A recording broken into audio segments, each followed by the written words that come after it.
ndikachikuda kuchena kwemabasa.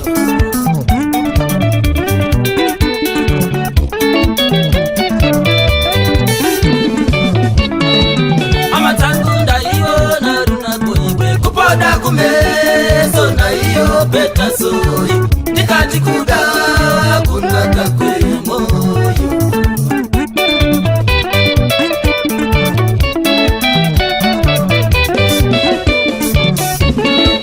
Amatangu ndaiona runakoiwe kupoda kumeso naiyo beta soi ndikachikuda kunaka kwemoyo.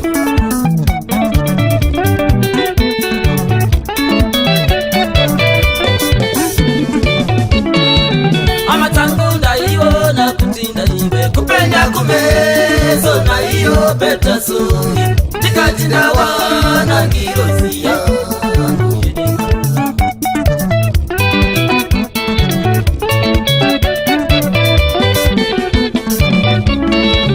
Amatangu ndaiona kutinda iwe kupenya kumeso na iyo beta soi ndikachinawa na ngirozi yangu.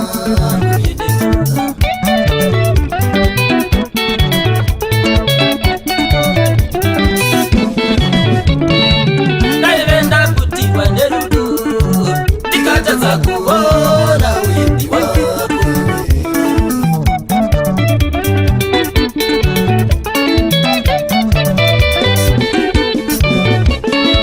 Naivenda kutiwa nerudo ndikachaza kuona windi wako.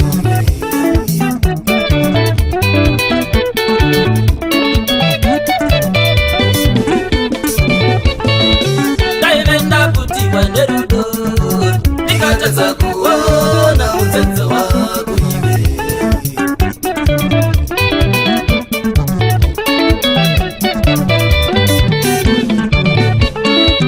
Naivenda kutiwa nerudo ndikachaza kuona utenza wako iwe.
Amatangu ndaiona kuchena iwe kukama musoro musoro ni wivyuyu ndikachikuda kuchena kwemabasa.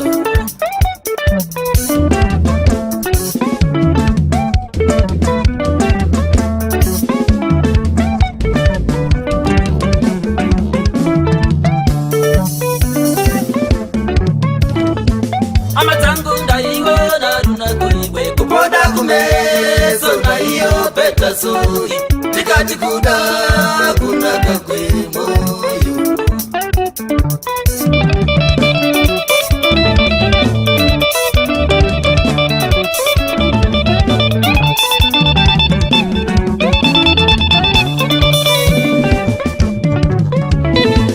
Amatangu ndaiona kutinda iwe kupenya kumeso na iyo beta soi ndikachinawa na ngirozi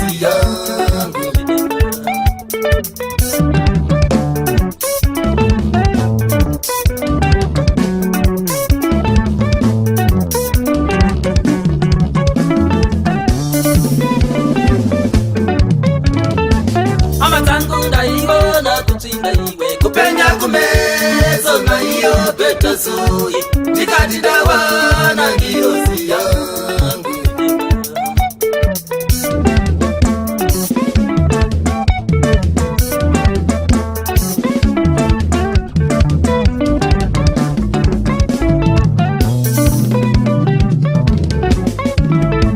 daivenda kuti vanerudo ndikatadza kuona uyendi wako iwe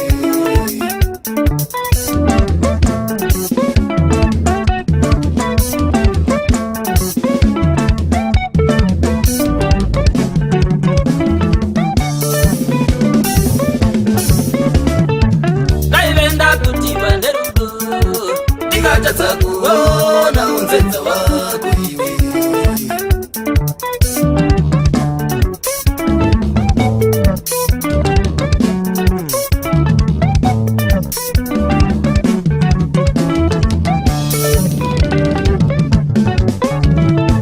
daivenda kuti vanerudo ndikatadza kuona unzenza wako iwe